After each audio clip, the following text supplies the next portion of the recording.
Hi, everybody.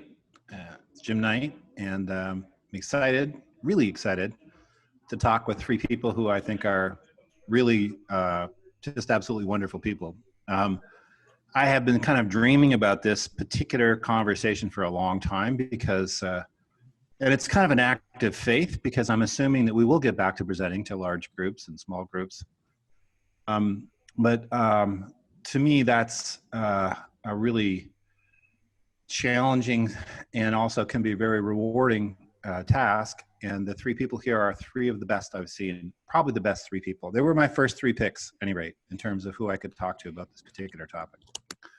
So I have a story for each of them. And just so you know, on my screen, I've got Marcia in my upper left-hand corner, and then I've got Randy right beneath Marcia, and then to the right of Randy on my screen is Tom. So I'm going to kind of follow that sequence. So first off, Marcia, how I've come to know her and what I know about her in terms of the work we've done together. And as I said, these are three people who were my first choice to talk about presentations. Now, I met Marcia the first time at Learning Forward. And now she's come and presented at the Teaching, Learning, Coaching Conference a couple of times. And she's just spectacular. But my first experience was having the room next to Marcia Tate. And so have you ever had that experience, Tom? No, I've not. Yeah. Well, I told Learning Forward after that experience, I will come back, but the rule has to be I'm not going to have the room next to Marcia Tate because in the morning I could tell everybody was like, they're having way more fun than me. I wish I was in that room. And in the afternoon, I was thinking, gee, I wish I was in that room too. That really sounds like a great time. And it's just like a buzz of energy, an explosion of fun and music and all this variety of stuff going on. And we'd go out for our break a little early so we could beat the rush. And everybody was in there engaged and locked in. And then I went to Marcia to praise her on what a fun time. And she was immediately like, oh, I'm sorry if it was too noisy. Like, no. That's exactly what it should be.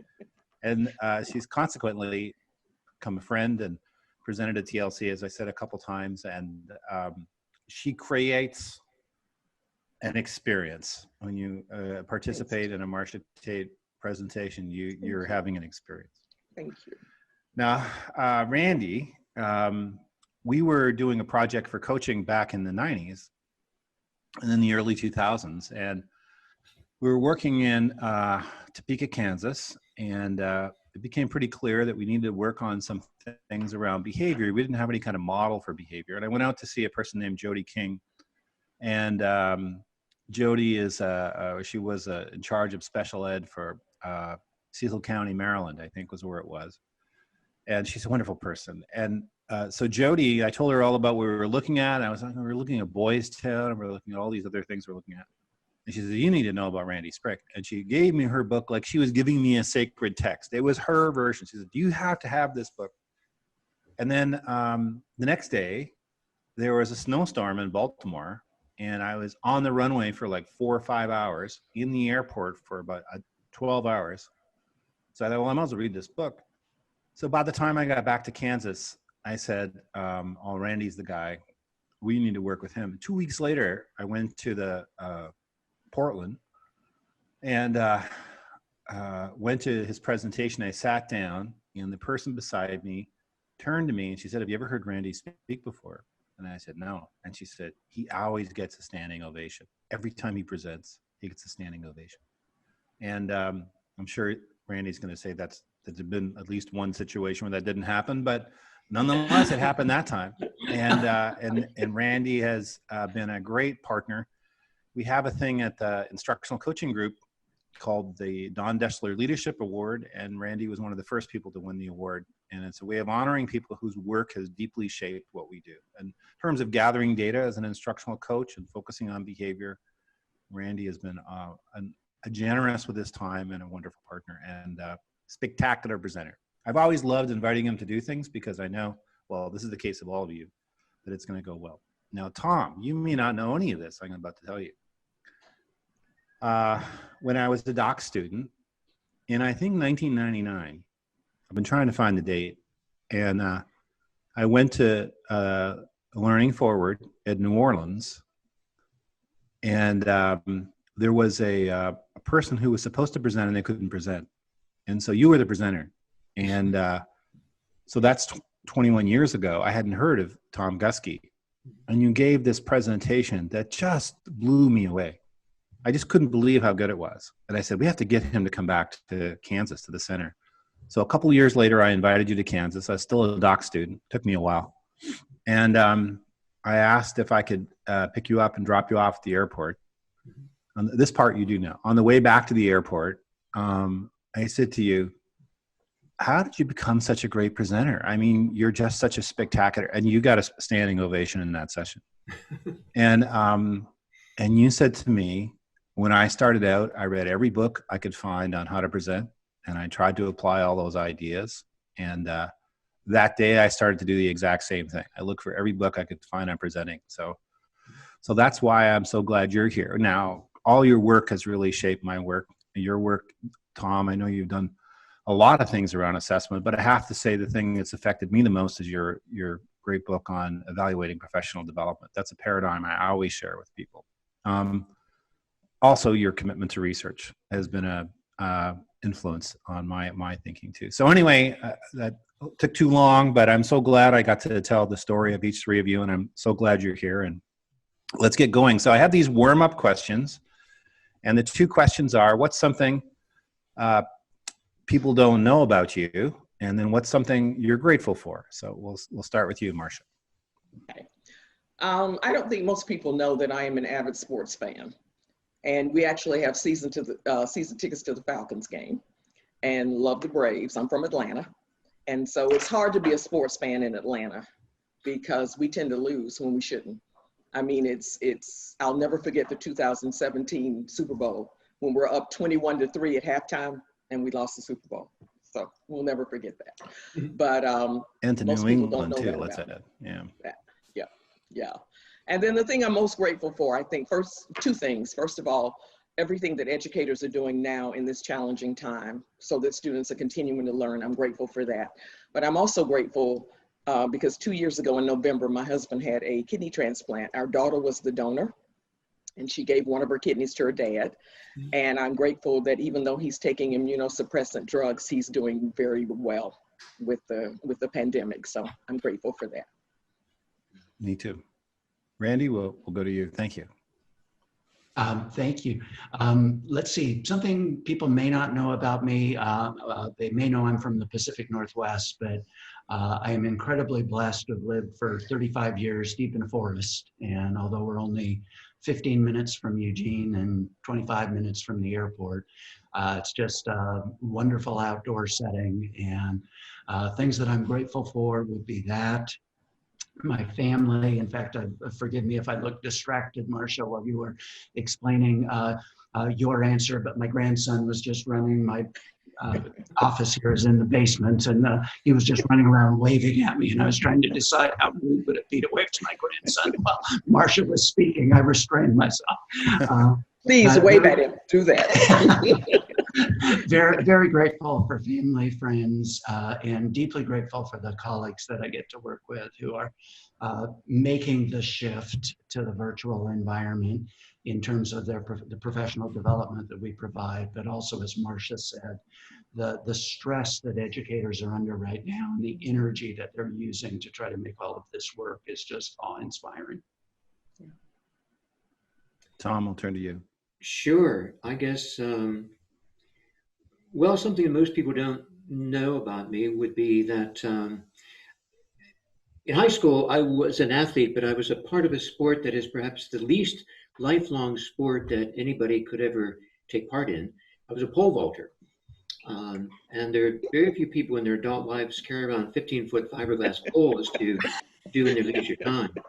So I've kind of moved beyond that to other things.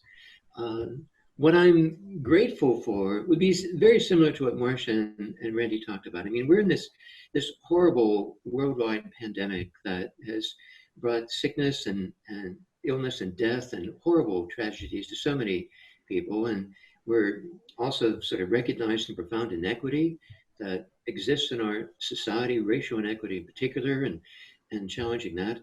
But in the midst of all this turmoil, we've seen these just remarkable instances of courage and bravery and kindness and generosity. And I think I've always had this sort of confidence in the goodness of human beings. And this has helped enliven that in me, to recognize that in the midst of all this trouble, we've seen all these wonderful teachers that are going out of their way to do wonderful things for their kids. And people are standing up for the social justice we really need to have and has been left untouched for too long. And that really encourages me, and it gives me, I think, a lot to look forward to and be grateful for. So I don't usually get involved, but I'm going to get involved today and say, I'll skip the what you don't know about me one, but well, I guess that's not fair. So something you don't know about me is before I turned 18, I had hitchhiked to every province and territory in Canada.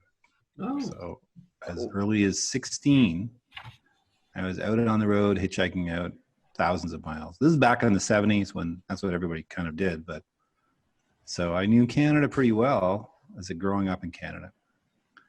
And what I have to say I'm grateful for is Matt, who is organizing our session today.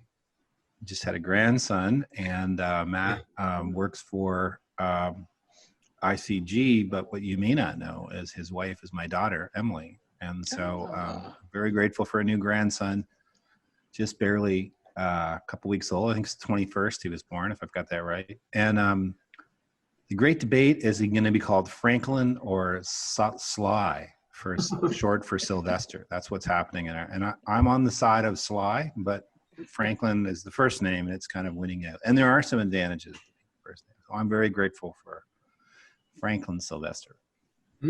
I'll start with you now, Randy, and just keep my cycle going. So our first question really is, how did you develop as a presenter? What comes to mind when you think about, sort of developing the craft and the art of being a presenter?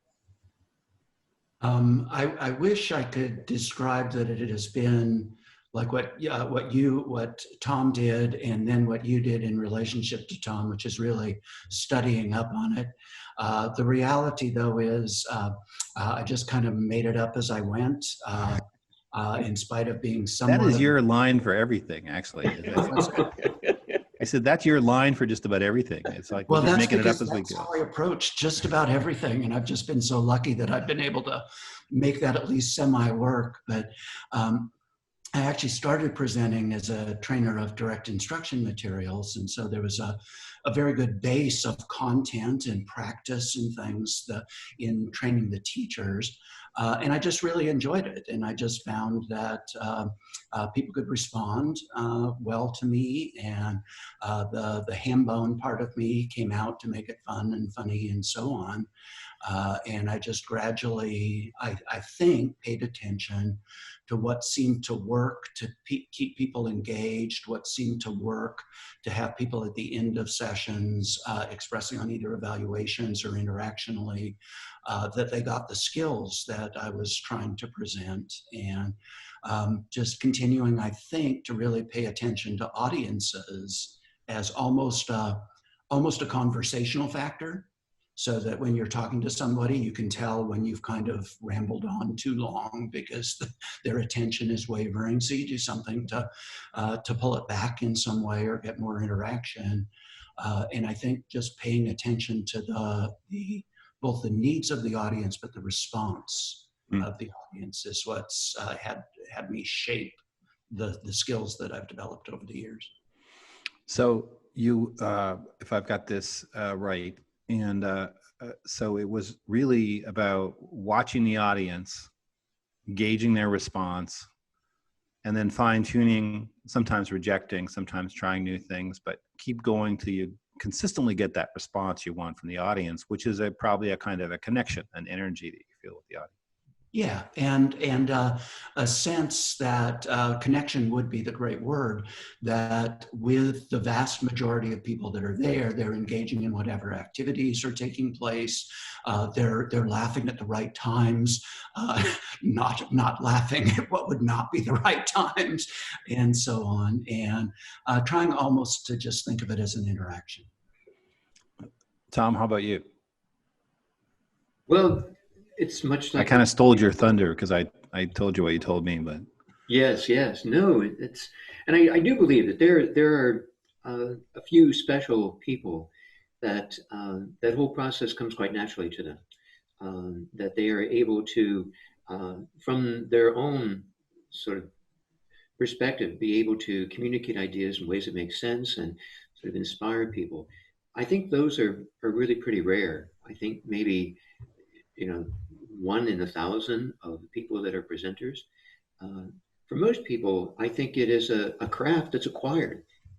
And it's so when you see like the four of us making presentations, it seems very smooth and natural and easygoing.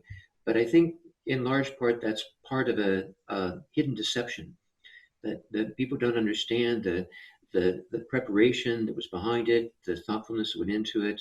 Uh, the many times we tried things and they failed, learning from those experiences and coming back and saying, well, I'm not going to do that again. And then being able to refine that. And I think too, you're also looking for people here who every time they do it, they find ways to do it better. So that from every presentation you make, you're looking at what went well and what didn't, and what sort of things came across the audience, and what you could tell, as Randy said, from your feedback from your audience, what's confusing them or not making sense. So it's a sort of studied craft that we always are watching ourselves do, and then trying to do in better ways. I mean, I recall I started as a middle school teacher, and at one time during the school year, the kids would do a play, and oftentimes they would mimic each of us as teachers. It was one of the most embarrassing things that ever happened, because there were these sort of nuances and habits that you don't realize you have. But when a 13-year-old picks up on them and then replicates them on stage, it's really embarrassing. But it's really learning too. And so it's we see ourselves in recorded presentations like this, and you say, well, I don't do that, or but we do. And you try to learn from it and just make it better. So I think it is a study craft. I think it's something that we work on constantly and always try to improve, with that notion that we want to both communicate clearly and inspire people to make important changes. so I guess I would say that an openness to learn is a necessary prerequisite. Mm-hmm. If you blame the audience or blame the food or blame whatever, and you know, which sometimes defense mechanisms are there for a reason, but right. But if you can't embrace it as a learner, you're going to be stuck where you are, I guess is the way I put it. Marcia, over to you. More than 25 years ago, I gave my first presentation to an adult audience, and I was so nervous. It was a good thing I was behind the podium, because my knees were actually shaking. And I don't think anybody realized it, because I think I covered it up. But there was a teacher who came up to me at the end of that, and she said, Marcia, you did a great job. And she didn't realize she really changed my life, because she gave me the confidence to get up and do it again. And I agree with Tom that we strive to get better. Every time we present, we strive to get better than the time before, and you work at your craft. Another thing I want to add to the conversation is this is my 47th year in education. So over the years that I have been in the business, and many of those have been as a participant in a staff development offering, I have seen presenters that were not good. And so I have learned from them what not to do. It's like, I don't want to do that again. I watch how the audience responds to, mm-hmm. And so I've taken a lot from that, as well as reading what to do, but also looking at what not to do. My very first presentation, I was one of those non-examples. I thought I had to cover, it was a real death by overhead presentation. I must have had 100 slides. And I swear to you, 2/3 of the way through the presentation, the person who invited me said, I think we've got a lot to think about. Like, he cut me off because everybody was like they were experiencing narcolepsy or something. I mean, it was just like awful. And then it was like, oh yeah, I guess I got to improve. I got to get a little bit better. To one of the things that Tom said that Marcia embellished on, the idea that we, through it being a craft, we do tend to make it look easy. as I've been working with building a cadre of other colleagues and trainers who do the content that we do, one of the things we have learned as we're kind of looking for people that might eventually do what we do because they already know our content, we've learned that anybody who comes up at the end of the presentation and says, "Oh, I could do what you do," is not somebody we want. It's somebody who is thinking it's easy and I just love to be doing that as a job. It's not easy to do it well. It's not Well, easy. well, that means you've done a good job though, because you made it look easy. Yeah. Are there principles, and I'll turn to you now, Tom, are there principles that guide the work you do? As you step back and think of the way you present, are there sort of principles you work from? Definitely. I'll make this point with a story. Several years ago, I was at a conference and shared a presentation with my good friend Susan Brookhart. And after the presentation, we were sitting in the lobby of the hotel where the conference was being held. And a person came up to our table and said that I really enjoyed your presentation. I thought you did a great job. And I'm kind of at the stage in my career where I'd like to do this same sort of thing. You know, I'd like to really become a national consultant and present at conferences and things like that. Can you give me some ideas, some hints upon how I can really break into the field? And without batting an eye, Sue turned to him and said, "Well, you kind of have to have good ideas to begin." And I think that's so true, you know, that we have this idea that it's all stylistic and it's all method, but it's not, it's substance. That the guiding principle where you start is, do I have good ideas that can make education better? Are there ideas that I can offer that I think are really going to help teachers do things better, to help more kids learn well?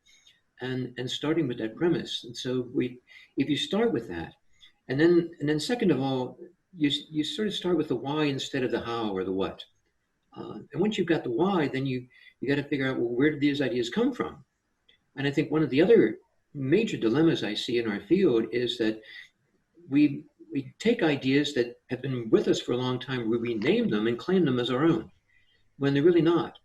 And to be able to really help the field in such a way that we're building on the vast knowledge base that's already been accumulated. I had an opportunity to present at Learning Forward last year, and part of the presentation, I put up these quotes on a slide that and asked people if they could identify who said these things and from where they came.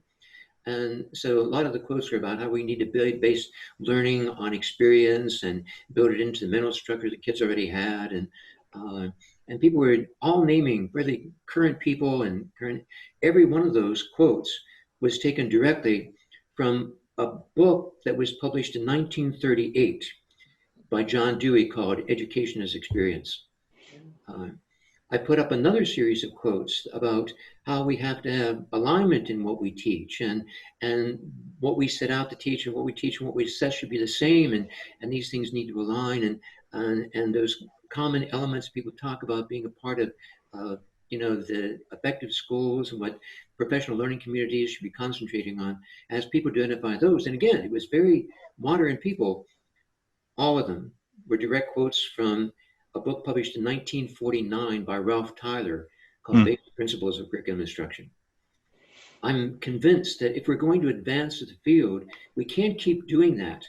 We need to be able to say, here are good ideas, and people had them before I did. And what we can do today to build upon and extend those ideas and extend our field in that way. But you need to start with the ideas. Marcia, how about you?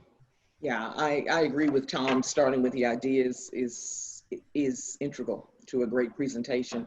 In the book I wrote on teaching the adult brain, there's 6 principles of adult learning theory, and some of those are teaching to multiple modalities, knowing that you have modalities of adults in your audience and making sure you're addressing those. Another one is giving people time to reflect. on the content. I think at one time I wasn't giving people enough time to reflect. Once an idea got out there, is there enough time to talk about it? Is there enough time to reflect on it? Another one is capitalizing on the expertise of your audience. If you never give your audience a chance to share, then you don't know that there are people out there who know as much or more than you do. And so I learn as much from my audience as they learn from me by giving those opportunities for adults to share with one another. I plan my presentations the way teachers should plan their lessons, and that is starting with what do you want your audience to know and be able to do by the time they leave this workshop. And then I work backwards to make sure that happens. Marcia, do you have a rule of thumb for how often and how you go about having the participants talk with each other and then talk with the larger group? Or do you sort of feel it as it goes and say this group is more one that likes to talk to each other and this group what wants to have, how do you work out that? Because I think you're a master at doing that. Well, thank you. I've gotten a feel for it over the years, and I think you read your audience. You know that too much talk time is not good either. There are times when they want to get things from you, or they want to get things some other way. So I make sure that I have a modicum of both. But I really think usually the way I plan my presentations is to divide it up into approximate 20-minute segments, knowing that the adult attention span is approximately 20 minutes, and then making sure there's some type of activity embedded in that 20 minutes so that it's not 20 minutes of me talking. It's 20 minutes of them doing something with what I propose. And so it might be talking to your partner, it might be some other kind of manipulative activity, but there are activities embedded in each one of those chunks of time. Randy, how about you? Principles is the question. With everything that Tom and Marcia said, always start with the content. What are the ideas and practices that I want people to get out of this presentation, and everything else needs to be driven by that, and everything else when it comes to humor, to stories, to activities, it's all to embellish on that content. And then the only other thing that I would add, and I follow the same 20-minute rule that Marcia just described. It's like every 20 minutes there should be a feel of a bit of a shift in what we're asking of our participants to do with whatever the content is in order to keep them engaged and meaningful. And the only other thing I would add is that as I'm thinking about a presentation, whether it's a sequence of 10 days across 3 years with like leadership teams, or whether it's a 1-hour presentation, is I always want to leave time within each time that I'm with a group to give them some tips to self-evaluate and or self or peer coach whatever the skills are, so that they don't leave with a sense of, well, did I get this or not? Hopefully they're leaving with, I want to try this, and here are some ways I can get feedback in order to learn what might I want to do to improve this even more. So Marcia, you touched on, thank you. You touched on this. How do you go about planning your presentation? Well, starting with what I want my participants to know and be able to do, and then deciding what chunks will get us there. What are the topics, and that becomes my agenda. And then, as Randy said, then I work into where do the stories need to be, where does the humor need to come in.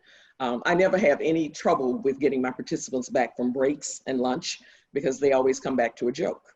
And they have to be back in their seats before the song ends. And so I used to use, does anybody really know what time it is by Chicago to get people back from break, until a teacher told me, do you realize the next line is, does anybody really care? So we had to change that song to something else. But it's funny, it's starting with that content and then deciding what activities, and there are basically 20 ways to engage the adult brain, which are the same 20 strategies in my books that I teach to engage the student brain. And so I integrate those strategies into my workshops. So do you write a list and then put the activities beside it, or do you use Post-its, or what's just literally how do you do it? I actually have developed a lesson plan for teaching the adult that has 5 questions. You know, what do you want your audience to be able to do? And then how will you know when they can do it? And then it becomes, how will you gain their attention? Because you've got to gain and maintain their attention from the very beginning. So how am I going to bring them in?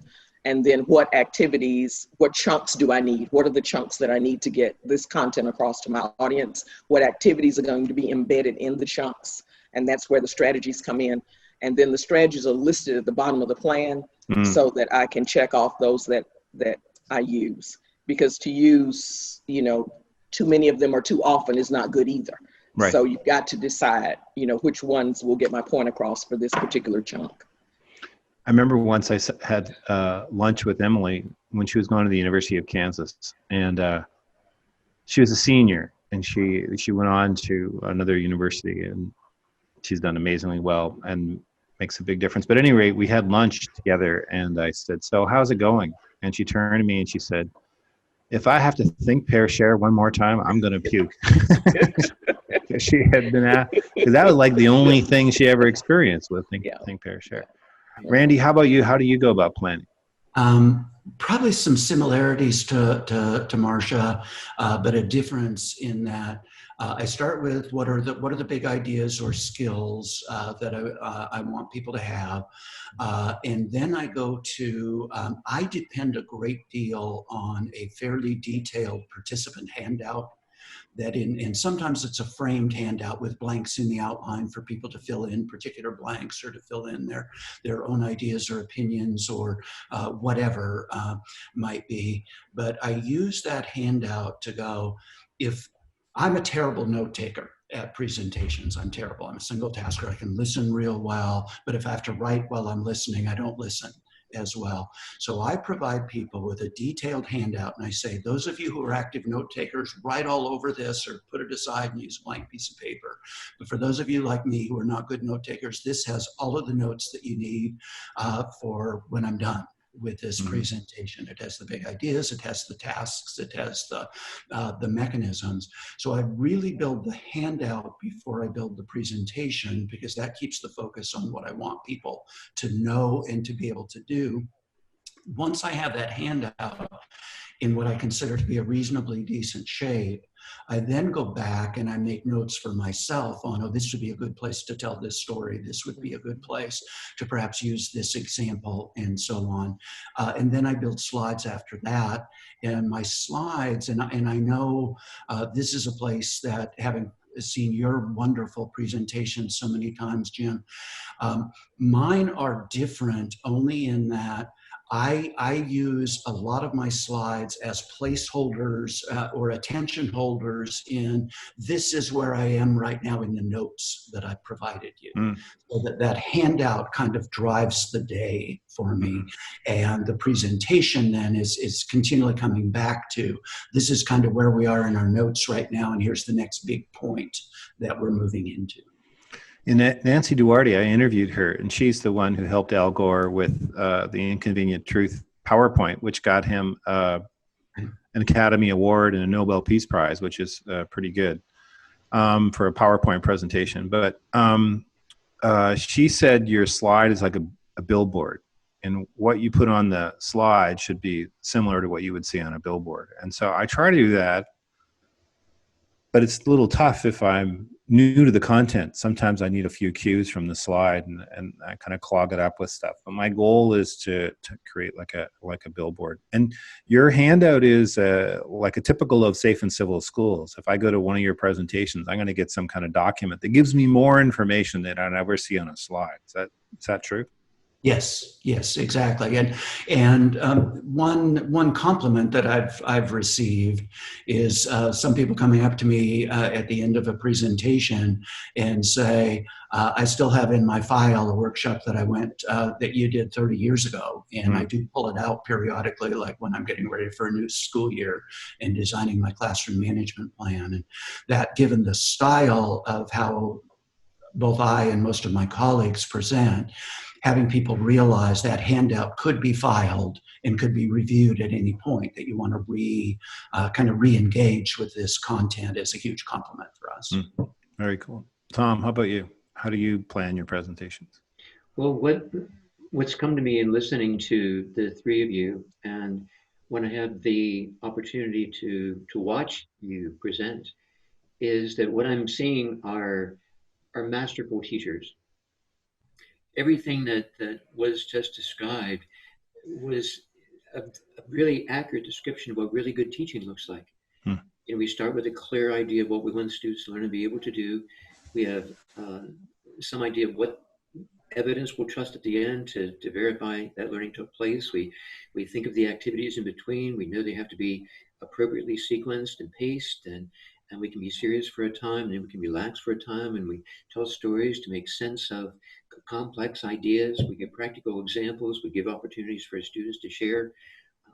It's sort of a wonderful nature about what we do that says we are modeling in what we do what really good teaching should look like from the very beginning. That if you can do in a presentation what you would do in front of a class, then it's probably going to come across pretty well.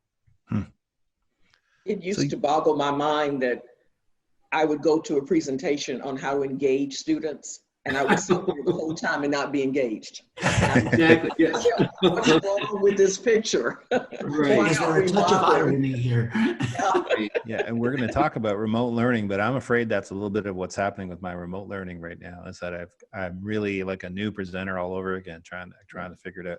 So Yeah. Tom, I want to ask you a little bit more about the planning, not the plan, but sort of the structure of your presentation, if that's a good way of putting it. Mm-hmm. And you know, I've seen you present many times, and I'm always moved. And there's something I see you do, and maybe you're going to say, Jim, I don't know what you're talking about, but it's like almost like a great piece of music, in that a great piece of music builds and builds and builds and builds, and then it just relaxes, and you get out of it. And so you have these stories that kind of take us to an emotional edge. And sometimes you say things that make people squirm a little bit. Like you're a bad teacher, that story that you tell sometimes. Which now out of context, it's not, you're tremendously respectful of teachers. But the thing is, this, as you tell in particularly through stories, you take people to this emotional place and then you back off, much like a great piece of music. So is that something you consciously try to do and something you've learned, or is it just, how's that come to be? No, it's very purposeful. And I learned about this, I guess, I'm fascinated by really good speakers and really good presenters. Mm-hmm. And I just enjoy watching them, regardless of the message they're communicating. It's their method and their means of doing it. So I watch a lot of preachers and ministers and how they go about their lessons and how they're going to representing. In fact, I've always enjoyed, and one summer I was like in Vermont, teaching there at the university, and in that part of New England, there are still revival meetings during the summer, where they'll make an arrangement for a troop will come into town and make an arrangement with a farmer to set up a tent in one of their fields, and they put up folding chairs. And these, at the time it was all men, these revival speakers were just phenomenal. And what they would do is they would have that sort of building in a presentation. They'd start slow. You know, the Neil Diamond song about this is kind of tells the story well. But then they build to a point. But I've also watched presenters who are so committed to their ideas and they want to get them across. They just pound people. Mm-hmm. And it gets to the point where people are just, they feel like they've been beat up, mm-hmm. and they can't go on anymore. And I know, and both Marcia and Randy have said about this too, you judge from your audience, you know when you're pushing them hard, and you know when you're getting to the edge. And at that point, then you have to give them a chance to relax. So then you draw back and you can tell a story and you can be a little bit humorous and you can get them to relax and you can say, well, I did this too. You know, I was in the same position you are. And then you can build and make another point that sort of pushes the edge. But then so there's constant sort of ebb and flow as you go about. But it's mostly trying to keep in mind what's going to help people understand this and take it in ways that they'll be able to use it and not be so defensive about what they currently are doing that they kind of turn off what you have to say. You want them to be able to accept it and see that there's some aspect of it. And that means giving them a break in the presentation to absorb it and reflect on it, giving them a chance to talk about it with their colleagues. and then you can come back and then push a little bit harder. But I think you're right. It's like a beautiful concerto where you push and it's loud and then it's soft, and then you come back and you're loud again and soft, and you build and and ease throughout. It's a it's again just part of that really good aspect of communication when things come across well. And I think if you think about when that's happened to you, it gives you models of how you can help that be a part of what you do with others. So each of you uses stories really effectively. And I think that's at the center of this music idea we're talking about is the stories you tell. But Randy, when I wrote Unmistakable Impact, I interviewed you about storytelling because I know how masterful a storyteller you are. And so I'm wondering how you find them, how you craft them, what goes into being a good storyteller? And I know this could be the whole talk right here, but what are a couple of tips you've got for us on telling stories? Right.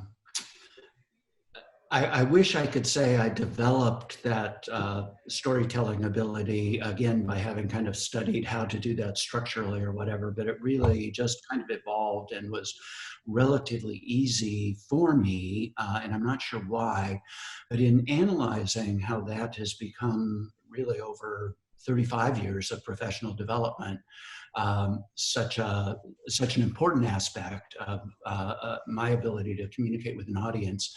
I never start with the story. I start with the content, and back to the idea of like looking at the outline.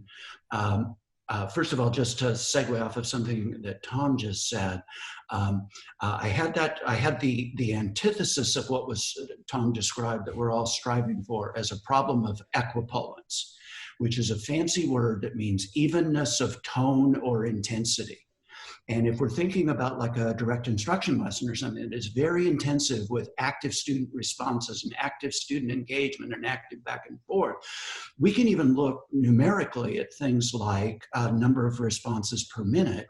But if you're getting that in the hard hitting way that Tom just described, it becomes just as lulling as a very dull, monotone, non-involved. So you want, in all kinds of ways, you want those peaks and valleys that you used. The musical metaphor, Jim, is really perfect for that.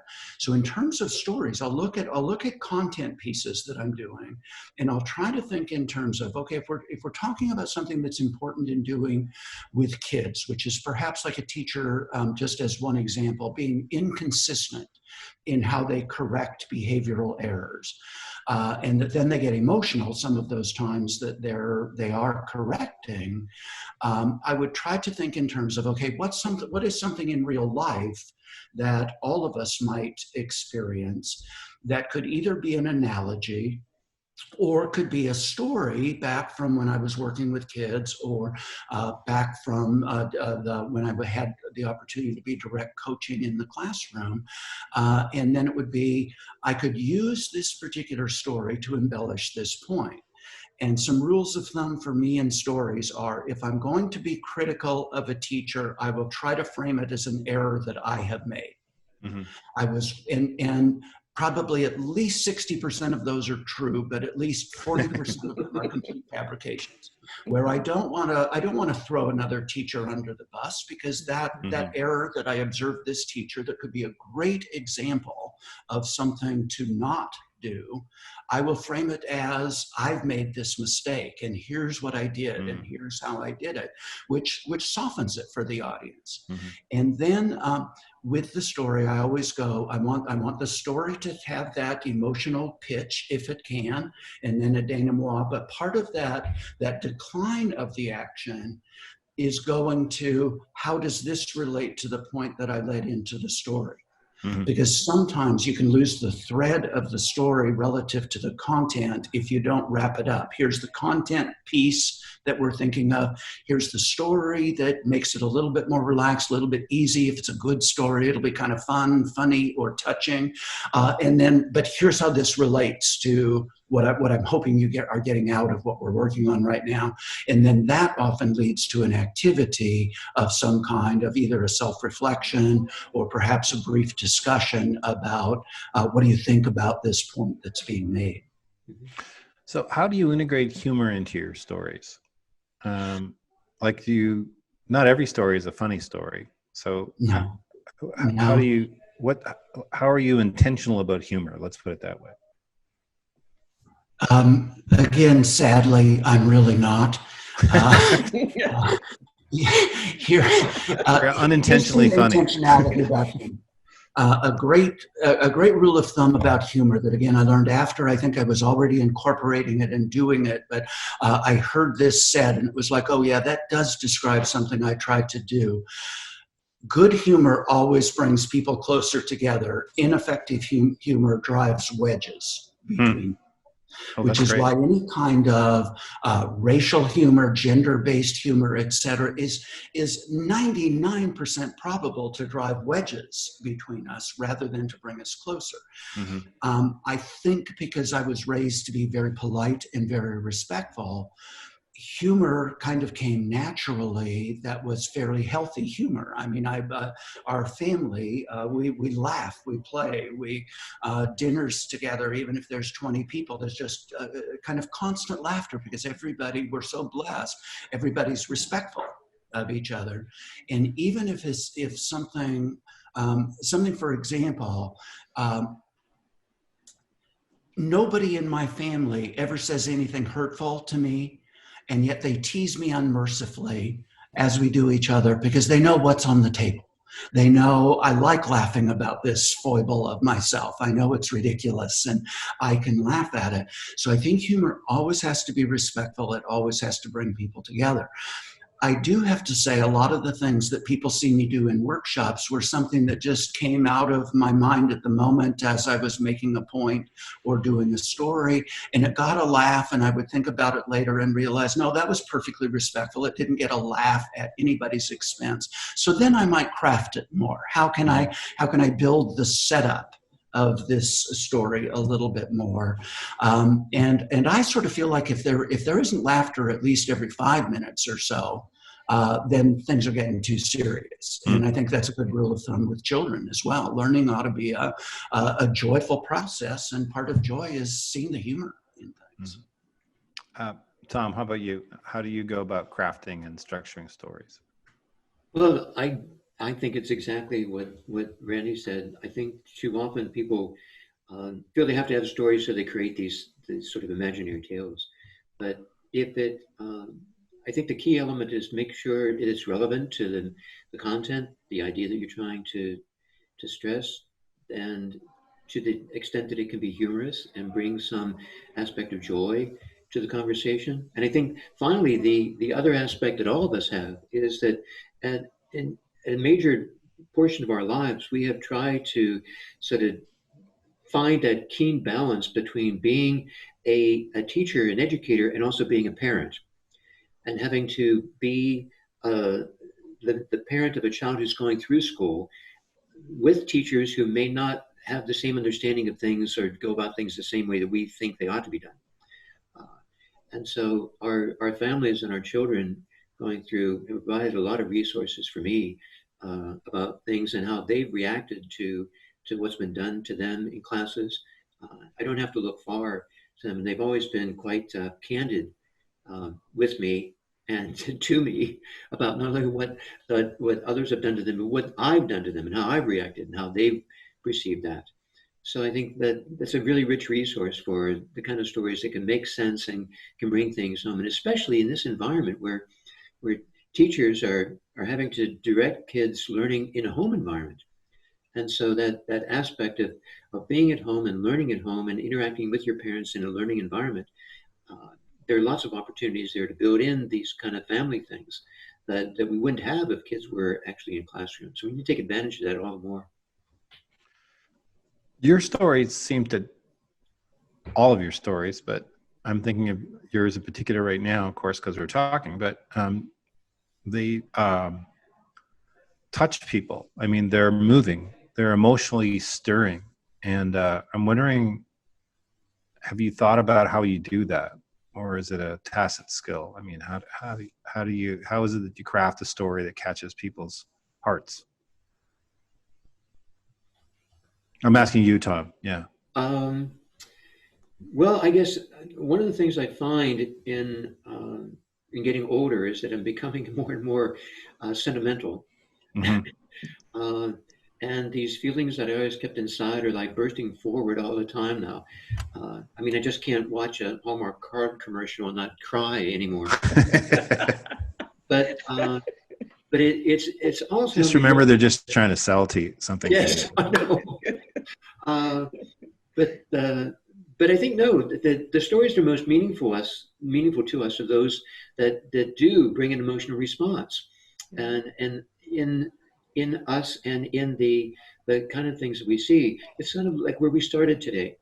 I think one of the things that I'm most grateful for are these stories that are coming out in the news today that are usually maybe the last story they tell in a news broadcast, but it's something that someone does that showed uncommon kindness or courage Hmm.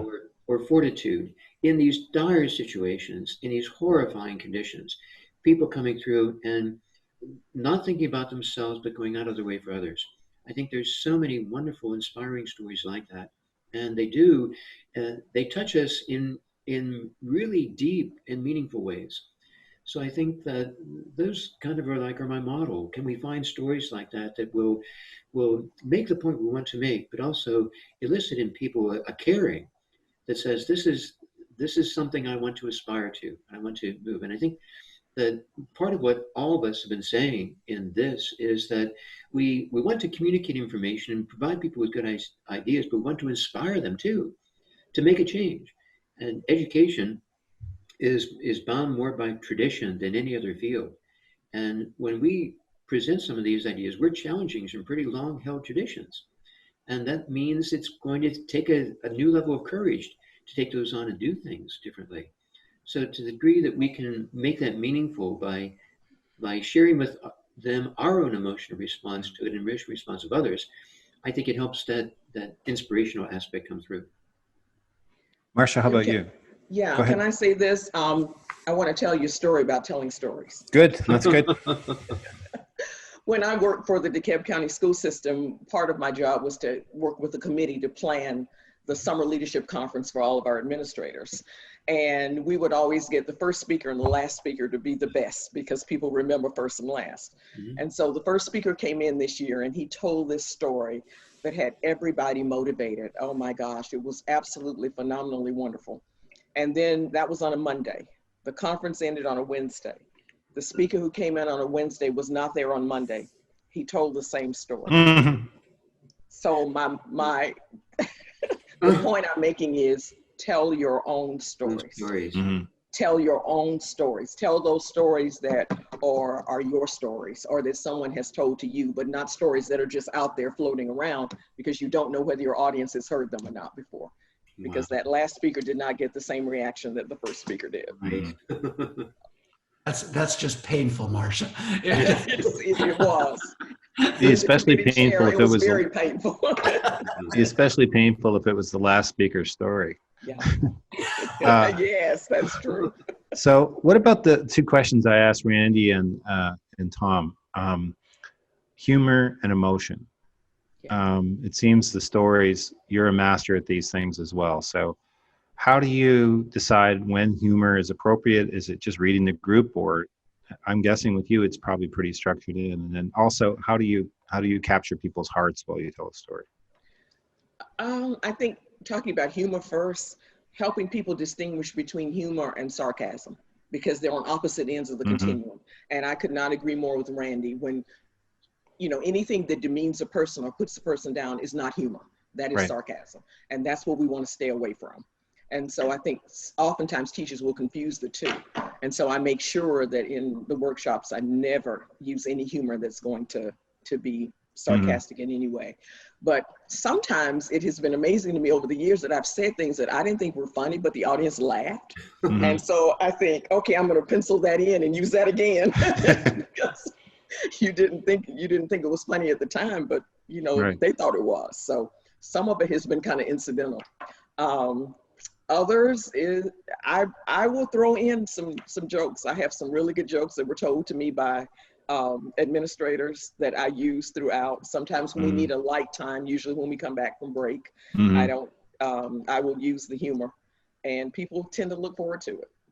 They really like, I love it. If you're not laughing every 5 minutes, something's wrong. I don't know that we laugh that often, but we laugh a lot because humor should, learning should be joyous. So for emotion, is it about seeing something that you feel, that you sense other people will have the same feeling as me if I paint that picture for them? Is that kind of what it's about? Absolutely. Yeah, I think so. The emotions that other people can identify with. And sometimes I have many emails from teachers who have talked about how the workshops have impacted them personally.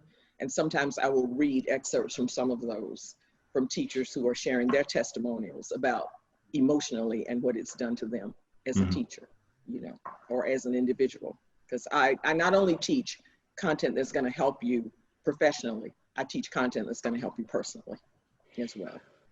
That's a cool idea. I haven't done that, but having it right in front of you, and that to some extent, I don't know if you'd say it makes it easier, but it's a testament from someone else. It's a document, but there's power in reading a story like that too. It really, I always ask their permission ahead of time. I never share anything that people share with me that they don't grant me permission to use, but it's very powerful when it comes from another teacher versus just coming from me. Well, I have so many questions we haven't had time for, but I want to ask one more that many people have asked us, and then I want to wrap up with a quick question. So the one more, and I'll go to you, Randy, is how do we take what do we do in the virtual environment to be effective presenters? What have you learned so far? And then since March, what have you learned? Right. That's such a hard question, and really some of the let me start with what I think some of the difficulties are going to be for teachers, and that is just attendance at our sessions. That's going to be very difficult. I really think something that we have to think in terms of is how can we emphasize the critical importance of join us, even though it might be easy for you not to turn on your computer or whatever. I think it's going to be very difficult, for example, for teachers who have to be conducting their own lessons, and in some districts we've heard they're going to be presenting the lessons from school, but they have their own kids at home. And in some cases, they won't be able to be supervised to the degree that we thought. So I think a critical variable is an emphasis on, by the teacher, join us for these lessons. Be on time back from the breaks. Marcia's lovely idea of tell a joke. If teachers can do something like that, hey, do this activity now, and then I'm going to give an attention audio attention signal of some kind. So leave your speakers on, and then I'll tell a joke, because that issue, it's hard enough to orchestrate a group's attention when you're with them physically. And all of us have learned those skills, as Tom so eloquently said earlier, about doing that with both kids and adults. And all of that becomes infinitely harder in the virtual environment. Another not example that I'll give that I've seen in some lessons recently is giving too many kids individual turns on each task. So it becomes very laborious. It was a relatively simple task or whatever, but then if you have 15 kids with you and you give 15 kids a chance to share their particular response on that question, you will lose everybody. It's like give a couple of randomly called on kids turns, give a couple of other kids turns to respond to that or whatever, and then go on to a different task and then involve other kids in random ways. But I think one of the things that's embedded in what all of us have talked about is good teaching is good theater, and that it is the craft of theater. And like I said, I've never had any training in this stuff, but that's what you do. Theater is harder through a medium, and so we just have to work really hard to find out what works and what doesn't. Mm-hmm. How about you, Tom? Oh, I would absolutely agree with what Randy said. And I think that, too, this really compels us as sort of professional learning leaders to really be true to our ideas about understanding your audience and your participants and understanding the context. We might have a set of ideas we think are really important for people to address, but if there are, 5 other needs of theirs that are of higher priority, and we ignore those, then we're not going to get anywhere.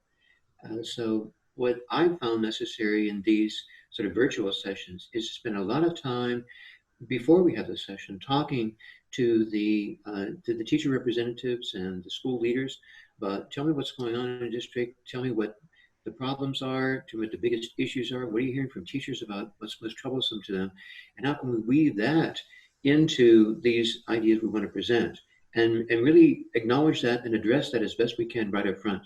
So to know your audience and then know the context in which they are presently, so we can sort of craft our ideas to fit within that and custom tailor it to address those issues that are most important to them at this time. Marcia, how about you? Virtual learning is truly a challenge, and having to switch over to that. There's one model that I found that seems to work well, and it doesn't fit all circumstances, but I've used it several times in the last few months, and that is if the teachers are in the building, to socially distance them in maybe 8 or 10 different rooms, and then I'm at home presenting, and then I'm able to do with them, they're able to have partners, they're able to make dates or appointments with the people in their room, keeping that social distance. Many of them will have on masks, but keeping that social distance, they're able to work in families. So we do everything that we would do if I were there in person, but we just do it in spread out throughout the school with me on the smart board or Promethean board. And it has worked great. The faculties that have done it have loved it. They've actually loved it, because they're able to interact. In fact, I'd like to just highlight what Marcia just said. A lot of the trainings that we have been doing through Zoom and pre-arranging the groups in advance so that you can go, okay, now I'm going to have you get into your groups, and that's all pre-done, so nobody has to wait to be in groups, so that those learning communities are pre-formed, or for certain tasks, the learning communities are randomized so that you get people interacting with each other, and you do want to the best you can, learn how rich whatever your platform is for getting people into partners, into learning communities, into random groups, etc., to create that accountability amongst themselves as learners, that we have to be helping and participating with each other to stay engaged and on task. Right. Yeah, I find exactly the same, and it really compels us as leaders of these sessions to understand sort of cooperative learning and collaborative learning in teams at a much deeper level, so that we can structure those to make sure that they're going to be purposeful and intentional. So I have one last question, and it's just, what's something that struck a chord during today's session? What stood out for you? So whoever feels ready to go, I'd say go for it. For me, it's that we're more alike than we are different. That basically we're agreeing with each other on various points, because as Tom said, good teaching is good teaching. And whether you're teaching pre-K through 12 or whether you're teaching adults or college, good teaching is good teaching. And so that struck me, that we may not have even seen, I've not seen Randy present, I've seen Tom present, but just listening to him, I realized the excellence of his work. I was thinking along the same line as Marcia there, and those of you who are watching this, the 4 of us had a delightful conversation for a few minutes before we started, and Tom brought up an acquaintance of mine and a good friend of his, Dick Stiggins, and a quote that I always use with teachers. I have always attributed to Dick, and Tom, please ask him if it's in fact true, but it's students can hit any achievement target that they can see and that will sit still for them. And I have always said that about educators as well. If we have clear achievement targets and everything we do is making that achievement target sit still for them so that they can see it, it's not a moving target. And I agree with Marcia that the 3 of us, it was so delightful to hear that we all have that commitment to starting with content. Yeah, I would agree. And I think that one of the, as we look into what works well in professional learning opportunities, it's that chance to go and observe master teachers And what has been delightful to me to see with the three of you is that we have this shared commitment to doing things well, and have found similar ways to go about this craft and make sure that those ideas are communicated well and inspire people, all for the better learning of kids. I think that's really remarkable and wonderful. What's remarkable too is that you're all quite different. I mean, if I went to either of your, I don't know if either works for three, but any of the three of you, if I went to your presentation, I would see something significantly different despite the commonalities. We don't all have to be the same, you know. Right. What grabbed me, I was thinking is, my phrase that came up in my mind today is that presenting is an act of love, which I'm kind of thinking about this a lot right now. But what I mean by that is two parts. First off, that I genuinely will the good of others, that I want them to succeed, and I want them to feel that I want them to succeed. That goes into what you were saying, Tom, about understanding their needs. But I think it's also in there about what everybody's been saying about developing the craft, as you were saying, Randy, keep looking at what works and keep moving forward. But the second part, I think, is to try to see the good in everybody, like to look at each person in there. And that's there in what all of you said about the way you tell stories, that they don't demean people, they respect people. Floyd Cobb and John Crown-Apple were on yesterday or last week, and they talked about seeing dignity in every person. You can lose respect, but people don't lose dignity. And so I think there's something about what you were talking about, all three of you, is you just communicate this belief in other people through the way you present. So that's what I was thinking about as you were talking about what grabbed me. So we did half the questions. So I want to do this again in about 6 months or so. So we'll hopefully when we're actually able to present. Let's hope. Thank you so much for doing this. It was just a pleasure. It's like the highlight of my week, and I've had a good week. So it was really, really wonderful. And I'm grateful for your friendship, grateful for your ideas. I'm grateful for your deep commitment to kids that comes out in your really hard work to be great at what you do, and you are. And so I'm thankful. And I'll just mention really briefly, next week, I'm going to be talking with Bill Summers, and Bill Summers is the best read person I know. I think he's read everything, and so I'm going to talk about his journey as a reader and the books that have influenced him and how he came to be what got him on this journey of being a reader and all the work he does. And so next week is really a story about professional reading and using Bill as an example. He has a new book out about conflict in schools. We'll talk about that as well. So thank you all so much, and I hope we meet, if not virtually, face to face. That would be even better sometime soon. And take care. Have a great day. Thank you, Jim, for the opportunity. Thank you so much. Marcia. Randy, nice to see you. Take care, Tom. Take care, Randy. Bye, Marcia. Bye. Bye-bye. Thank you, Jim. Oh, thank you.